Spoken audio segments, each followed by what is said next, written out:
Where are you from? Drexel Hill, Pennsylvania, Upper Darby. Yeah? Yep. And then where in Philly? You spent some time in Philly for a while? Well, my parents were from West Philly. That's where they came from. Originally from Italy, but from West Philly. And then I went to Temple University. So when I went to Temple, I kind of moved out of Upper Darby and moved in. I lived in West Philadelphia, University City, 42nd and Chester, by the University of Pennsylvania. Graduated from the University of Pennsylvania twice.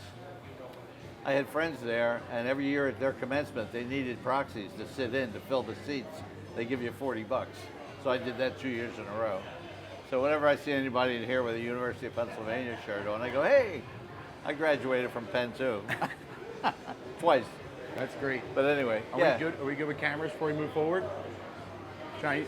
Just tilt a little bit. Perfect. Yeah. But yeah, West Philly though. Yeah. Is where I lived a lot. And then Key West, like, how'd you get here? Because everyone's got a unique story in Key West. I think you got people that come from spring break and never leave. You get people that just drove south because they wanted to get away from college. How'd you end up at Key West? Yeah. Well, actually, I lived in West Philly. I lived in a house with a whole bunch of guys, and kind of a hippie hang. You know what I mean? Like the Parrot. Yeah, kind of like the Parrot, right?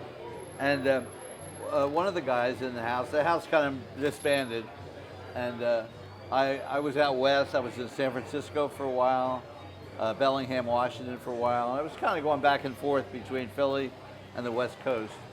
But I decided to look up one of my buddies from the house who was in Tampa. So I hitchhiked down to Tampa from Philadelphia. He wasn't there. I looked for him in Fort Lauderdale. He wasn't there. And when I was in Fort Lauderdale, sitting in a bar one night, I meet a guy who starts telling me about Key West. And I knew about Key West a little bit from college, you know, Hemingway, whatnot, but not a lot. So this guy's telling me that he's got a trailer down here on Stock Island. He'll rent it to me for $40 a month. Gives me an address, the guy will have the key for you, whatever, and pay the guy, all this crap. So I buy into it because I was practically out of money at the time and I had to go wind up somewhere. So I got a ride with a couple of people I met in that same bar that same night, and we drove down to Key West. Spent the night in the rain, driving around looking for this trailer, couldn't find it. Finally, we run into a guy that says, oh, that guy, he knew the owner. He said, he doesn't have any trailer. He's a nut, you know? He's full of shit like everyone else He's full in of Key shit West. like everyone else.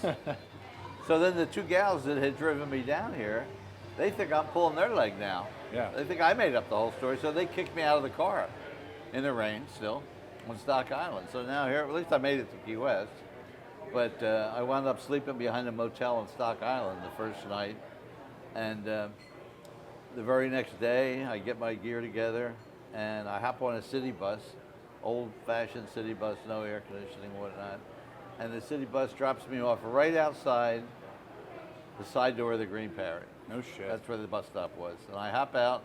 I literally walk 10 feet from the door of the bus to the door of the Parrot, walk in here, have a 15-cent beer, and that's how I got to the Green Parrot. Little did I know, 50 years later, I'd be partners in the place, you know what I mean? Wow. Pretty crazy, right? Wow. So That blows my mind when I think about it now. yeah, very unprofessional of me. I don't even know where to go from this. Stepped out of the bar, out of the bus, into the bar. Wow. And then when you stepped into the bar, what was your first reaction to walking into this place? After I stepped in, you mean? Yeah. Hey, it was. It didn't look anything like it looks now. Believe me. Yeah. It looked like it was all paneled with, you know, cheap paneling. Nothing on the walls. The only thing on the wall was a painting of Hemingway, that famous picture of him with a turtleneck. But it was an oil painting of him with one little trickle of blood coming down his mouth. And then on the other wall was a snow shovel nailed to the wall with a bunch of bullet holes in it. And that was the only shit on the wall, except for maybe a beer sign. Yeah.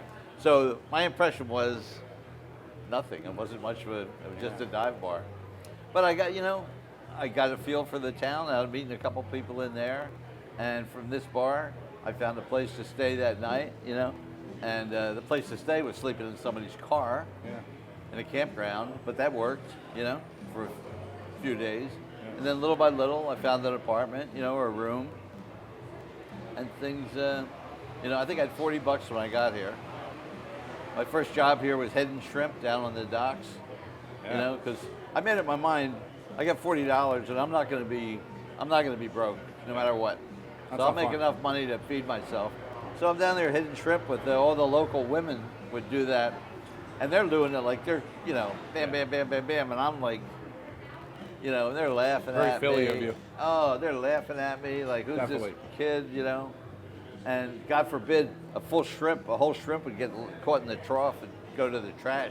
Then you're, Jesus, what are you doing? You know what I mean? Costs us money. Yeah, exactly. You know, meanwhile they're popping with each hand. You know, but anyhow, I did that for a while, and then I got hired in the Green Parrot of all places.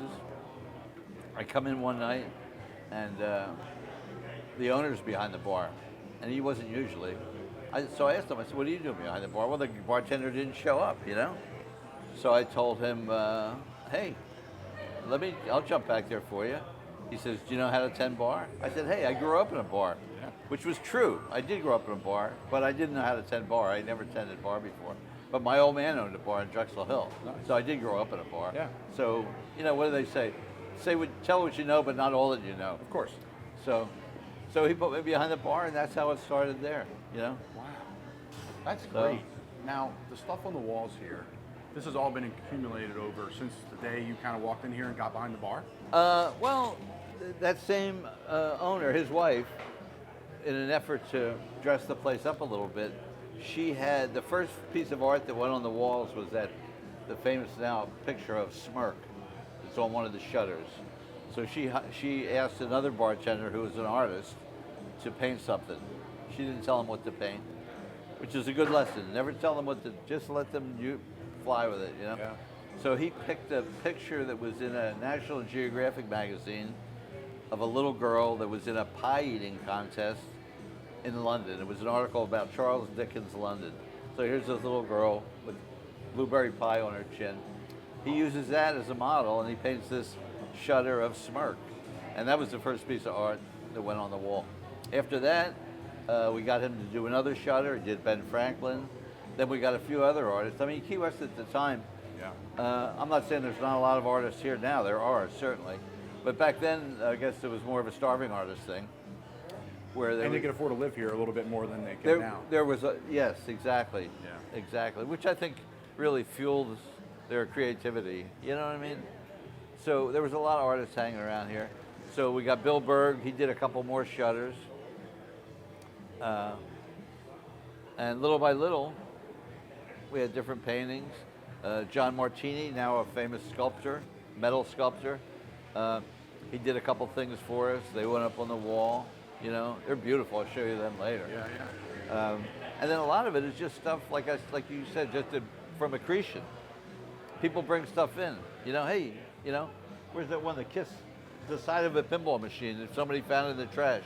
Our janitor found in the trash. Probably like, this is perfect for Well, the parrot. this janitor we had, Jimbo, his name was.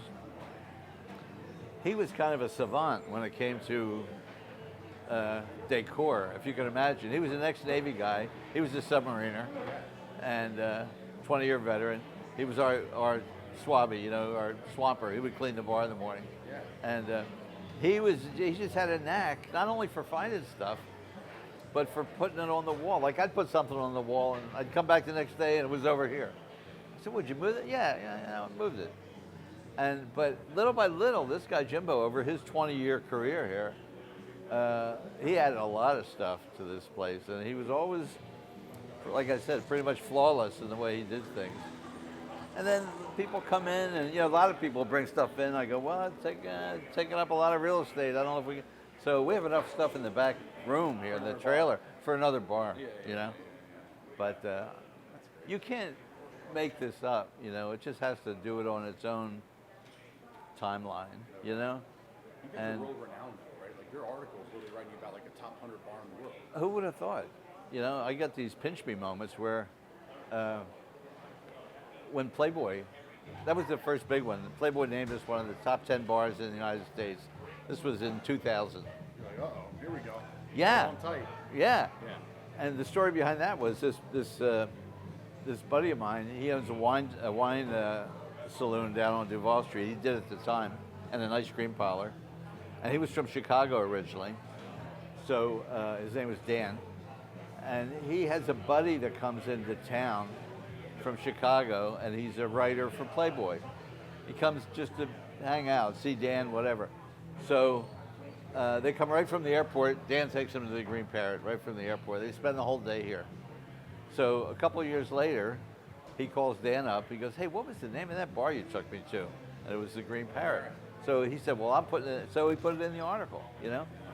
And I told Dan, I said, "You're never paying for another beer in here, man, as long as you come in here." So, for sure. So that put us on the map in a big way, you know. And it didn't. I'm not going to say it changed us, but it was very flattering. You know, it's nice to feel that you're on somebody's radar. To feel appreciated. And the staff loves it too, right? Because they're just a part of this place just as much as any ownership. Exactly. And to make, that's the whole thing, you know, you feel appreciated. Yeah. You know, and that's, you know, and you try to do that with the customers, make them feel like they're part of the, you know, it's like it's their living room. Yeah, it's like they're part of the fabric of this place. Like, absolutely. Take pride in it. Again, coming out of the Parrot. Let's talk about the neighborhood because yeah. I think where you guys are at actually makes it awesome because you're off the beaten path. Absolutely. Like Sloppy's and all those places are awesome down here, right? Of course, they're iconic. Yeah. But like, you're away from kind of the marina area. Yeah. You're away from the seaport. You're away from like 200 block of Duval. Yeah. And you're kind of tucked here near Truman-Annis and like a former Navy base too. So it has like kind of that eclectic military feel to it. Yeah. Well, originally the neighborhood I mean, we were like off Duval because back in the 70s. Every bar in Key West was a local bar. There was no tourist bar. Every bar was a local bar. There was no gay bar. Every bar was everything. Yeah. You go into a bar, Delmonico's used to be one of the places. You go into there, and it's gay and straight. Everybody, there was no... Which that's still like that in Key West in a way too, right? Like it's the most acceptable place in the world. Yeah, but then it was one of them. It was even more commingled, you know what I mean? Yeah.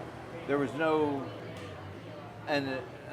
we were originally, though, since, like you mentioned, right down the street from the submarine base. Yeah. And this was a submarine sailors bar. Before it was the Green Parrot. It was the Brown Derby. And it was started in World War II in the 40s. This became a bar. Before that, it was a grocery store. Yeah. You know, the building's from 1890. Full disclosure, the bar is from the 40s. Yeah. So it was a submarine sailors bar, and down the street was the Gate Bar. That was a Marine bar. Around the corner was the Boat Bar. That was regular Navy bar. Brown Derby was submarine sailors. They prided themselves on this was their hang. If you're a Marine, don't come in here. If you're a regular Navy, keep going. And they'd come in after being out at sea for 2 months with no showers in a submarine. 2 months, they come right to the bar. They're welcome to the Green Parrot. This is the definition of no shower happy hour. Hey, man, absolutely. Yeah. So it really was a niche, you know what I mean, for the submarine sailors. Yeah. And then the lady that bought the bar in, I want to say, in 1968, 69, her name was Judy Sullivan. She was from Detroit. Very forward-thinking, kind of independent young woman. And she kind of put her finger to the wind and saw that the Navy was moving out. The town was changing. So she took the Brown Derby, which was then, it was listed in the paper as an air-conditioned sailor's bar. So she blew out all the block windows, threw out the air conditioners, put shutters up, open air, ceiling fans, and turned it into this real hippie hangout. You know what I mean? 4 shots of tequila for $1, all day and night. That was her calling card. So think about that one. Whew. You could get 4 shots of tequila for $1. That'll warm you up. And you could get a bottle of Boone's Farm for $1, a quart with a glass of ice, a cup of ice. So back in those days, if you had $5, you know, and a joint, you were golden. You know what I mean? You're set for the night. So she kind of created this hippie. They were actually mentioned in, I don't know which magazine it was back then, but they called the Green Parrot one of the great freak bars in America. That's the best compliment. Freak meaning, That's the best compliment in the world. Yeah. So she kind of created the groundwork. We kind of all stand on her shoulders, you know what I mean? For the way the place looks, the open air feeling of it, you know? And the music though, because it's unbelievable. You guys fly acts in, like this is not just like local Yeah. bands. Now, there's local bands featured in here for Oh, sure, yeah. and there's some great Yeah. local bands. Yeah, Like, absolutely great local bands. There's bands that I've listened to from the Jersey Shore. There's bands from Philly, Yeah, Nashville, New Yeah. Orleans. Yeah, right. How? Why? How did that become a thing? Well, Because that's not an easy thing to do. No. Well, when Judy had it, there was no music. It was the entertainment was a jukebox full of scratchy 45s and each other. Yeah. We kept, you know what I mean? Yeah. That was entertainment. That's enough. Sometimes. It was great. Yeah. You know? And in 1983, Judy sold the bar to Jim and Linda Bean from Lake Minnetonka, Minnesota. Yeah, been there. And you've been there? Okay. Yeah, great little bar on there. I forget the name of it. Right in the middle of it. Yeah. Huge spot, but yes. Yeah. I was with the Vikings for a cup of coffee this past Oh, August. nice. Yeah. Nice. So Yeah. when the preseason ended, we went out to Lake Minnetonka. Great, beautiful spot. Nice. Maynard's. Maynard's, and I'm gonna look it up right now because it's bothering me, and this is good. This is realistic filming. Lake Minnetonka. Excelsior was the town. There was a purple parrot up there too, I think. And the Raven. Here. So she sold the place to Jim and Linda Bean. Yep. Jim had been saving money. He wanted to put an enclosed porch on his house at the lake. He had money saved up. Instead, he bought the Green Parrot. So Smart. Key West, thanks you Yeah. for doing that because he was great. And music, he was really into live music. You know, he liked blues. Yeah. And so he's the one of the first things he did, he hired Bill Blue, local band, come in here and play. And Bill Blue was the first act to ever play here.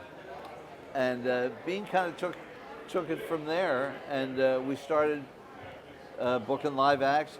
He would bring acts down from Minneapolis, because he knew people up there. And they're trying to get away from the wintertime, and you guys are Oh, busy yeah. here in the wintertime, no. so it was a perfect match. It's not a hard sell to get somebody from Minneapolis No. in February to come. So he had the Hoop Snakes come down. Anybody that's familiar with Minneapolis music, Yeah. Hoop Snakes were big. Willie Murphy was another one, piano player. Yeah. So he brought a few down to get the ball rolling. And then after that, we just kind of developed it, ourselves. Hurricane Katrina, Yeah. as devastating as it was for musicians and people in New Orleans, it created this pipeline. They had nowhere to play. All their clubs were destroyed. Oh, man. So we started to develop a relationship with New Orleans acts. We started with Eric Lindell was one of the first ones. So they come down here, Eric Lindell comes down here, sees the room, the crowd, very, very engaging, you know what I mean? Band house right out back. He goes back to New Orleans. Hey man, I was just at this place in Key West. It was great. So he spreads the gospel of the Green Parrot to other people, and pretty soon we start to develop a real conduit between the two cities. We booked bands like Galactic was here. They're big now, they're filling stadiums, whatever. But when they came here, they were up and coming, they fit in.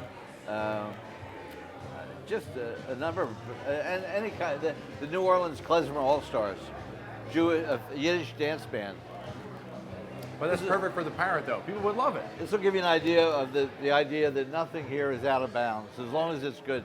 So we book the Klezmer All-Stars. I asked my wife's Jewish, should I book this Yiddish dance band? What, are you kidding? Of course, So they come in, and a couple of those guys went on to form Galactic. But they come in, the first set, it sounds like ancient music. They get people out on the floor, they're teaching them the horror, they're teaching You're looking them. around like, oh man, I hope this works out. That's what I'm saying, you know what I mean? Yeah. What could go wrong, right? The second set, more bluesy, kind of funky. By the third set, they sound like Ornette Coleman. It's like funky jazz. These guys are all highly trained. Perfect for the Parrot. From Tulane University. Incredible musicians. So it was it was probably one of the best nights of music we ever had in here because it was totally unexpected, you know? Their picture's still on the wall over there. Did Buffett ever play here? Buffett never played here. Never played here? No, sadly. I'm sure he had a beer in here. I'm sure he did. Yeah. I can't say that, but, Yeah. Yeah. That's But legend. so we started to develop, a relationship with New Orleans bands, and then as the word spreads, like I said, next thing you know, we're bringing bands in from the West Coast, you know, and what they want to call the Chitlin circuit. We did a lot of blues bands from the South, you know, and the main thing is when they get here, they have a great experience, you know, because you know we're a no cover joint. Yeah, no cover with unbelievable bands. Yeah. And that's the vibe around Key West for the most part, really. Yeah. Which makes it amazing.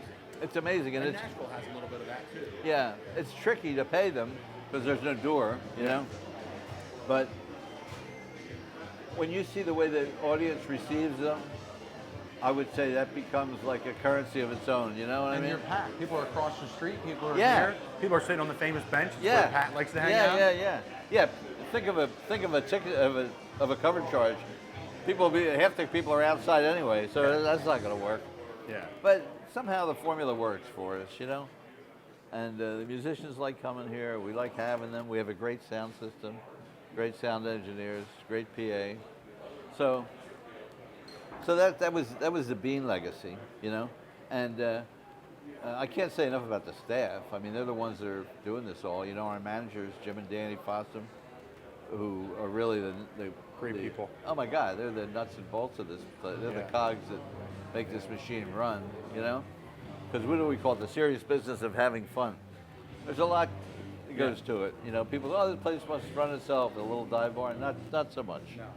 So it takes attention to detail, it takes dedication, it takes intuition, you know? I'm not saying I have all those things, but those guys. You're smart enough to hire them and support them, right? That's the number one thing in any business. And that's Key West I'm too. very right? grateful for it. I can't be, and the people behind the bar. I mean, they're the best, you know.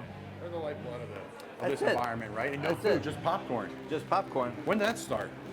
That goes back to the Beans. Yeah. Yeah, that was Jim Bean too. You know. I've had popcorn for dinner before. I've had a day with a breakfast sandwich and a Cuban coffee in the morning, and then popcorn for dinner. Yeah. I'm not going to confirm nor deny. I had a lot of drinks in between that, but yeah, that could be part of the Beans legacy. Popcorn, live music, and Linda Bean, air conditioning in the ladies' room. So the ladies are like, thank you. Which is Thank smart you. because oh my I God. tell my wife all the time. She's like, great bar though, but it's impossible to go to the bathroom. Like, and you get in there and it's like you're just it's like a the men's room is perfect for this bar. The door is barely held up. The bathrooms, it's clean. That's the thing about this place. It's clean. Yeah. But it's a dive bar. Yeah. What's the future look like though for the Parrot? What's the next Well, step? we're sitting in it. I don't know. You know, you tell me. No, what do we say? Change is good. You go first. Yeah. So I don't know. Don't change it. I'll tell you a secret. No, Don't change it. I don't you know know. that. You know, I mean, the town of Key West changes all the time, crazy. you know, and big differences between over the last 40, 50 years. But like we mentioned, it was a submarine sailors bar. I'll have sailors come in here that were here in the 60s. Or their dad was. But sailors who were here in the 60s, they say they can hardly find the place because the city has changed so much. But when they come in here, it looks exactly the same. Yeah. They remember the bar, they remember the color of the Formica, they remember everything about it. What's changed? Nothing was on the walls then. I'll see a guy on the phone the other day and he says, he's talking to a buddy, guess where I am? Green Parrot. Nothing at all. So the guy said, what has changed? Nothing at all. So that's what you want to hear, you know? So. Good stuff, man. Yeah. Appreciate your time, John. Yeah, and then talk a little bit about the legacy of the Parrot. Yeah. When Bean left, Don't sadly let passed me away. end it too short, but yeah. Sadly passed away in 2010. Who steps up? Pat Croce, who I'm from Drexel Hill. He's from Lansdowne. Yeah. So we got the same DNA. You know what I mean? We knew each other, and he had exactly the same. I want to say core values that we had here. You know what I mean? Like dedicated to the provenance of things, where things came from. You know what I mean? And has a great heartbeat at Key West. Has been coming here for decades. Yes. The No. spirit.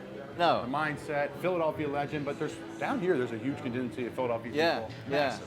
But totally understood what we do here. Yeah. You know, and so this whole thing from Judy to Bean to Pat, it really has a heartbeat of its own. You know what I mean? It's just like Pat and I said one time, we're not the owners of this place.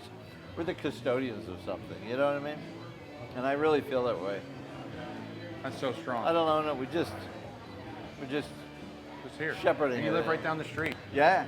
So you keep an eye on the place. Make sure it's still standing up every day. I total confidence in what goes on here.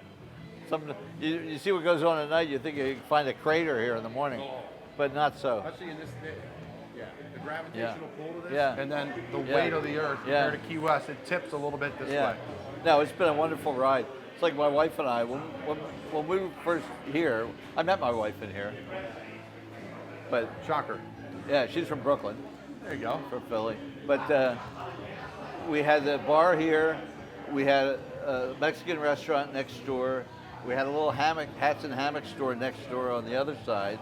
And I told her one time, I said, hey, we play our cards right, we'll never have to leave this corner. She goes, oh my God, don't say that, because we were up to our ears and stuff. Yeah. But we raised our kids in here, and I see the staff now, they're children. We just had, one of our managers had a baby in October. So who's in here now? Another little baby? Yeah. I think it's wonderful. It is, yeah. I grew up on a bar stool down here, and everyone's like, what do you mean? I'm like, yeah, I grew up sitting at the Parrot with my Yeah. dad, or the Yeah. Hacksaw Raw Bar, or It's wherever, awesome. and I learned a lot of great life Awesome. lessons. Oh my God. And it's great parenting lessons, because your dad can turn around and say, hey, don't do that, don't be like that No, person, or right. hey, be like this person. No. They've had success, or hey, No. accept anybody who comes in the doors No. of life, or a bar, or whatever Yep. it is. Yeah. Because all walks People of are life. people. That's it. Yeah. It's like my wife and I, we used to do everything in here. We used to clean the place in the mornings, So we bring our kid with us sometimes. He's 42 now, but we bring him with us, and we'd give him a broom, and we'd say, just hold on to this broom. So no matter where we were in the bar cleaning, we'd always see that broomstick moving around. So you can track him. He probably learned a lot of life lessons in this bar. My other son, Dan, too, he grew up here. So That's great. now, Let's walk around and check out some of the places, and some different pictures and things, and we'll go from there.